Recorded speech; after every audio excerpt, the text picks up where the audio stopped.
Hello students, welcome to channel M for PRT and TGT. और आज मैं KVS और सुपर टेट का एक इम्पॉर्टेंट टॉपिक है आपका, जो कि आपके विकास की अवस्थाओं से रिलेटेड है। और ये केवीएस और सुपर टेट दोनों में ही इससे रिलेटेड क्वेश्चंस पूछे जाते हैं। तो वृद्धि और विकास को समझने के लिए या विकास की अवस्थाओं को समझने के लिए सबसे पहले ज़रूरी है कि हम वंशानुक्रम और वातावरण के बारे में समझें। ठीक है, जब हम वंशानुक्रम और वातावरण समझ जाएंगे तो हम विकास की अवस्थाओं को भी अच्छे से समझ जाएंगे कि विकास की विभिन्न अवस्थाओं में, क्योंकि वंशानुक्रम का बहुत बड़ा योगदान होता है और साथ ही साथ वातावरण का भी योगदान होता है। तो इसलिए सबसे पहले हम वंशानुक्रम और वातावरण को इस वीडियो में कवर कर लेंगे। इसके बाद हम विकास की अवस्थाओं के बारे में पढ़ेंगे और विकास की अवस्थाओं का हर एक अवस्था को अलग अलग तरीके से मैं पढ़ाऊँगी और इसके नोट्स भी आपको प्रोवाइड कराऊँगी, जो कि हैंडमेड नोट्स हैं। ठीक है, जो कि मैंने अपने केवीएस के एग्ज़ाम के टाइम पे पढ़े थे। तो आपके लिए बहुत ही वो इम्पोर्टेंट सिद्ध हो सकते हैं, क्योंकि विकास की अवस्थाओं से क्वेश्चन आपके ज़रूर पूछ लिए जाते हैं, चाहे वो सुपर टेट हो या केवीएस हो। इसके अलावा जो टीचिंग एलिजिबिलिटी एग्ज़ाम्स होते हैं, जैसे कि यूपी टेट हो गया या अदर टेट एग्ज़ाम्स हैं या फिर सी टेट एग्ज़ाम है, इसमें भी विकास की अवस्थाओं से क्वेश्चन ज़रूर पूछे जाते हैं। तो स्टार्ट करते हैं। सबसे पहले यहाँ पर वंशानुक्रम और वातावरण के बारे में पढ़ेंगे।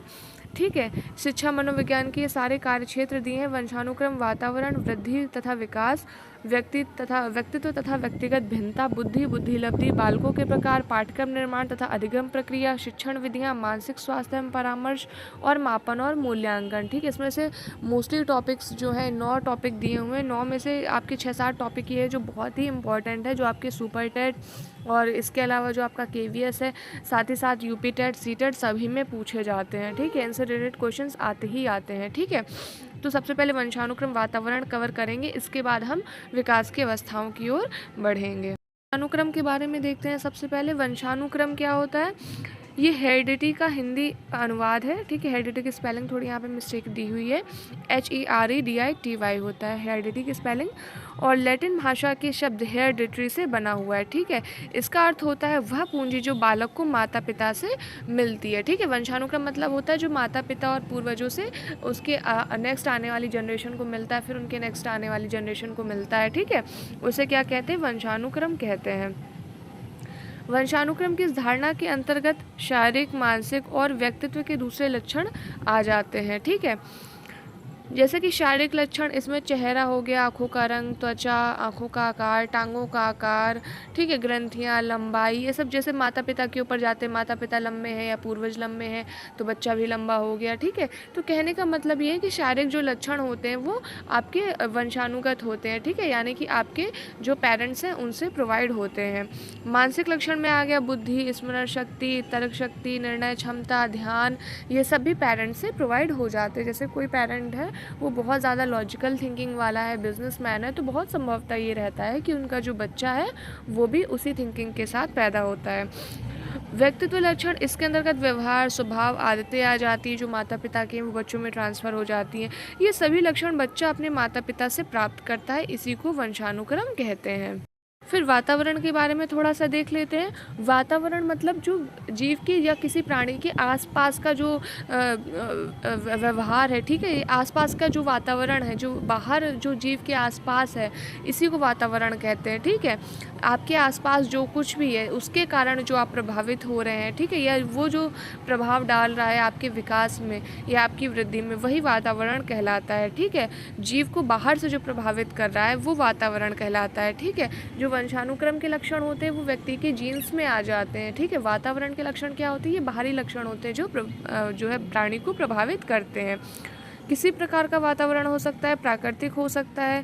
ठीक है, यानी किसी एक प्राकृतिक जगह पर, जिस जगह पर वो रह रहा है, प्रकृति के अनुसार जो कुछ दिए हुए लक्षण हो सकते हैं, गुण हो सकते हैं। सामाजिक भी हो सकता है कि बालक किस समाज में रह रहा है वो भी उसको प्रभावित करता है। ठीक है, जैसे कोई बहुत अच्छा पढ़े लिखे समाज में रह रहा है या कोई बहुत पिछड़े हुए एरिया में रह रहा है तो वो भी प्रभावित करता है। बौद्धिक और मानसिक वातावरण होता है, संवेगात्मक वातावरण होता है। ठीक, प्राकृतिक वातावरण में जैसे गर्मी, सर्दी, खान पान, रहन सहन, ये सब आ जाते हैं। सामाजिक वातावरण के अंतर्गत बच्चे का जो परिवार है, पास पड़ोस है, विद्यालय है, या जो समाज संबंधी जो संबंध होते हैं उनसे सामाजिक वातावरण का निर्माण होता है। बौद्धिक और मानसिक वातावरण जो मस्तिष्क पर प्रभाव डालते हैं, ठीक है, जैसे कि पुस्तकें हो गए, मनोरंजन के साधन हो गए, गोष्ठियाँ हो गई, प्रयोगशालाएं हो गई, ठीक है, ये बौद्धिक और मानसिक वातावरण होते हैं। अब यहाँ एक बहुत ही इम्पोर्टेंट टॉपिक है, शिक्षक हेतु वंशानुक्रम संबंधी ज्ञान का महत्व। क्यों किसी शिक्षक के लिए वंशानुक्रम की नॉलेज होना इम्पॉर्टेंट है, ठीक है। तो इसके कुछ इम्पॉर्टेंस है।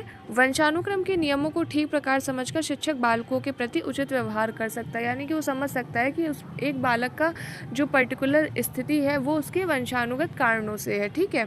वंशानुक्रम द्वारा बालकों में विभिन्न मूल प्रवृत्तियां हस्तांतरित होती हैं, ठीक है, वांछित भी होती, अवांछित भी होती। तो शिक्षक क्या कर सकता है, जो वांछित प्रवृत्तियां हैं उनको आगे प्रोसीड कर सकता है, उनमें और अच्छा विकास कर सकता है, उनको और आगे बढ़ा सकता है, और जो बुरी प्रवृत्तियां हैं या अवांछित प्रवृत्तियां हैं उनको क्या कर सकता है, उनमें सुधार कर सकता है या उनको नष्ट कर सकता है। कहने का मतलब बुराइयों को नष्ट करना और अच्छाइयों को आगे बढ़ाना, ठीक है। इसके बाद क्या होता है, शिक्षक वंशानुक्रम के ज्ञान के आधार पर लैंगिक भेद को समझकर उनकी शिक्षा की उत्तम व्यवस्था कर। फिर ग्रामीण और शहरी बालकों की मानसिक योग्यता को भी वंशानुक्रम प्रभावित करता है। जैसे शहरी बालक जो होते हैं उनमें उच्च मानसिक योग्यता वंशानुक्रम के फलस्वरूप दिखाई देती है, क्योंकि मोस्टली जो शहर के लोग होते हैं वो क्या होते हैं, बिजनेस वगैरह करना, जॉब वगैरह करना, कंपटीशन देना, तो उनके बच्चे भी कुछ मतलब उसी लक्षण के साथ रहते हैं, ठीक है। जबकि जो गाँव में रह रहे हैं, अगर वो ऐसा नहीं कि गाँव के लोग मतलब पढ़ाई नहीं करते, कॉम्पिटिशन बिल्कुल करते हैं, ठीक है, और आज गाँव का विकास बहुत ज़्यादा हो चुका है और गाँव के लोग बहुत बड़े बड़े लेवल पर पहुँच रहे हैं। लेकिन यहाँ पर मैं एक जनरल बात कर रही हूँ, ठीक है। तो वहाँ के लोग ज़्यादा, उनके बच्चे अगर आप देखोगे तो उनको खेती के बारे में शहर के बच्चों की तुलना में ज़्यादा अच्छी नॉलेज होती है। तो कुछ चीज़ें होती हैं जो वंशानुक्रम रूप से ही होती है, कि वो अट्रैक्टेड होते हैं अपनी खेत को लेके, अपनी ज़मीन को लेकर के, एक तरह से उनके लिए धरोहर की तरह होती है, तो उन्हें कहीं ना कहीं वो पूर्वजों से मिलता है, ठीक है। फिर वंशानुक्रम बालकों में शारीरिक अंतर भी उत्पन्न करता है। जाहिर सी बात है, कोई बच्चा लंबा होता है, कोई छोटा होता है, कोई मोटा होता है, कोई पतला होता है, तो वो वंशानुगत कारणों से भी हो सकता है। वंशानुक्रम बालकों में सीखने की क्षमता उत्पन्न करता है। जाहिर सी बात है, देर से और शीघ्रता से सीखने वाले बालकों के शिक्षण में शिक्षक इनका उपयोग कर सकता है, ठीक है। कुछ बालक होते हैं देर से सीखते हैं, कुछ बालक होते हैं जल्दी सीख जाते हैं, तो ये भी वंशानुगत कारणों से भी होता है। ये वंशानुक्रम बालकों की जन्मजात क्षमताओं में विभेद करता है। जाहिर सी बात है, शिक्षक द्वारा इस ज्ञान का उपयोग मंदबुद्धि बालकों की शैक्षिक प्रवृत्ति में भी किया जा सकता है, ठीक है। कि जन्मजात ही जैसे कुछ बालक होते हैं, कोई मंदबुद्धि माता पिता हैं, तो बालक संभवतः मंदबुद्धि हो गया। तो अगर शिक्षक को इस बात की नॉलेज है तो वो पूरा उनके बारे में जो है स्टडी करके और उनकी हेल्प कर सकता है शिक्षा के क्षेत्र में। वंशानुक्रम बालकों में योग्यता, रुचि, अभिवृद्धि आदि में भी भेद करता है, ठीक है। बड़े होने पर ये स्पष्ट होने लगता है। तो जाहिर सी बात है, बालकों की रुचि, योग्यता, जो भी उनकी योग्यताएं हैं, हर बालक की एक जैसी योग्यताएं नहीं होती हैं, ठीक है। हर पेरेंट के बच्चे बिजनेसमैन बनना पसंद नहीं करते हैं, कुछ को स्पोर्ट्स में रुचि होती है।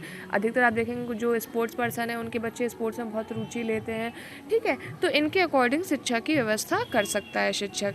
तो ये सारे रीज़न है कि अगर इसे एक शिक्षक को वंशानुक्रम का ज्ञान होगा कि वंशानुक्रम किस तरीके से इफेक्ट डालता है किसी बच्चे के ऊपर, तो वो अच्छे से उनकी शिक्षा की जो है व्यवस्था कर सकता है। तो ये तो हो गया वंशानुक्रम को लेकर के। अब शिक्षक को वातावरण संबंधी ज्ञान क्यों होना चाहिए, ठीक है, क्यों इम्पॉर्टेंट है, उसके लिए क्या महत्व है एक शिक्षक के लिए वातावरण संबंधी ज्ञान का होना, ठीक। तो बालक जन्म से ही किसी निश्चित सांस्कृतिक वातावरण में रहता है और वह उसके मानकों के आधार पर ही व्यवहार करता है। जाहिर सी बात है, इस ज्ञान के आधार पर शिक्षक बालकों को अपना सांस्कृतिक विकास करने में सहयोग प्रदान कर सकता है। बालक की भावनाएं वातावरण के फलस्वरूप अत्यधिक प्रभावित होती हैं। ये भावनाएं उसके चरित्र निर्माण के अंतर्गत उपयोगी होती हैं। इस ज्ञान के फलस्वरूप शिक्षक बालक हेतु इस प्रकार का वातावरण तैयार कर सकता है जिससे उसमें अच्छी भावना और अच्छे चरित्र का विकास हो सके। जिस तरीके के सांस्कृतिक वातावरण में रहता है वो वैसा ही व्यवहार अपना लेता है, वैसे उसका चरित्र निर्माण होता है। तो इसलिए जो शिक्षक है, अगर उसको वातावरण संबंधी ज्ञान होगा तो वो बालकों को अच्छे चरित्र निर्माण में के विकास में उसकी मदद कर सकेगा। फिर प्रत्येक समाज का अपना अलग अलग वातावरण होता है। जाहिर सी बात है, बालक इस वातावरण के साथ अपना समायोजन करता है। इस ज्ञान के आधार पर विद्यालय को समाज के लघु रूप में ढालने का प्रयास करता है, जिसके फलस्वरूप बालक अपने वास्तविक समाज के साथ समायोजन कर सके, ठीक है। जो उसका वास्तविक समाज है उसके साथ वो समायोजित हो सकता है। अच्छा वातावरण बालक की बुद्धि और योग्यता के विकास में योगदान देता है, ठीक है। तो शिक्षक क्या कर सकता है, बालक में विद्यालय में अच्छा वातावरण तैयार करने का प्रयास करता है। वातावरण के फलस्वरूप बालक के विकास की दिशा निर्धारित होती है। तो इस ज्ञान के आधार पर शिक्षक क्या कर सकता है, बालक को एक चरित्रवान व्यक्ति के रूप में ढालने में सहायता कर सकता है। ठीक है, और उसकी जो विकास की दिशा है उसको जो उसका विकास है उसको उत्तम दिशा की ओर निर्धारित करने में समर्थ हो सकता है शिक्षक, जब उसको वातावरण संबंधी ज्ञान होगा। अनुकूल वातावरण बालक के विकास की दर तीव्र करता है। जाहिर सी बात है, वातावरण अनुकूल मिलेगा तो बालक का विकास भी तीव्र दर से होगा। ठीक है, तो इस ज्ञान के आधार पर शिक्षक जो है वो अपने छात्रों की रुचि, प्रवृत्ति और क्षमताओं के अनुसार अनुकूल वातावरण तैयार कर सकता है। ठीक है, जिससे उनकी विकास जो है उनकी रुचि और प्रवृत्ति और क्षमताओं के अनुसार उनका विकास और तीव्र दर से हो सके। परिवार, पास पड़ोस, विद्यालय, खेल के मैदान आदि जीवन को प्रभावित करते हैं। वातावरण के ज्ञान के आधार पर शिक्षक क्या कर सकता है, बालक का उचित मार्गदर्शन कर सकता है।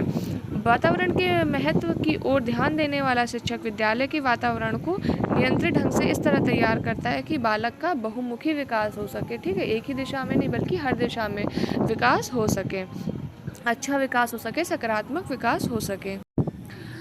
तो वातावरण और वंशानुक्रम आपने अच्छे से समझ लिया क्या होता है। अब आपको वृद्धि और विकास में कहीं कोई प्रॉब्लम नहीं आएगी, क्योंकि वृद्धि और विकास वंशानुक्रम और वातावरण पर निर्भर करते हैं, बहुत हद तक निर्भर करते हैं, बहुत ज़्यादा प्रभावित करता है वंशानुक्रम और वातावरण बालक की वृद्धि और विकास दोनों को ही। ठीक है, तो नेक्स्ट जो वीडियो होगी वो अभिवृद्धि और विकास के ऊपर होगी। ठीक है, इसके बाद मैं विकास की अवस्थाएँ कराऊँगी और उसके नोट्स भी आपको प्रोवाइड करा दूँगी, जो हैंडमेड नोट्स हैं वो आपको प्रोवाइड करा दूँगी। तो अगर आप चाहें तो इसमें से थ्योरी लिख सकते हैं, नोट्स बना सकते हैं, या नोट्स शॉर्ट नोट्स लिख सकते हैं, या फिर जो मैं नोट्स प्रोवाइड कराऊंगी आप चाहें तो आप उसको लिख सकते हैं। और अगर आप किसी शिक्षक भर्ती की तैयारी कर रहे हैं यूपी पर या केंद्र स्तर पर, चाहे वो केवीएस हो, चाहे वो एनवीएस हो, या फिर कस्तूरबा विद्यालय की तैयारी हो, तो आप मेरे चैनल को लाइक, शेयर और सब्सक्राइब करने के साथ साथ बेल आइकन ज़रूर प्रेस कर दीजिए। जैसे ही शिक्षक भर्ती से जुड़ी कोई भी जानकारी आएगी मैं उस पर वीडियो आपको प्रोवाइड करा दूंगी, इसलिए आप बेल आइकन ज़रूर प्रेस कर दीजिए सब्सक्राइब करने के बाद, ताकि जैसे ही मैं वीडियो प्रोवाइड कराऊँ आपको तुरंत उसका नोटिफिकेशन मिल जाए।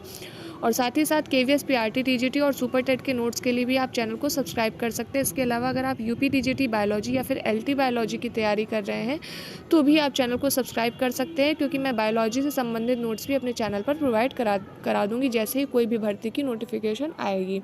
Thanks for watching.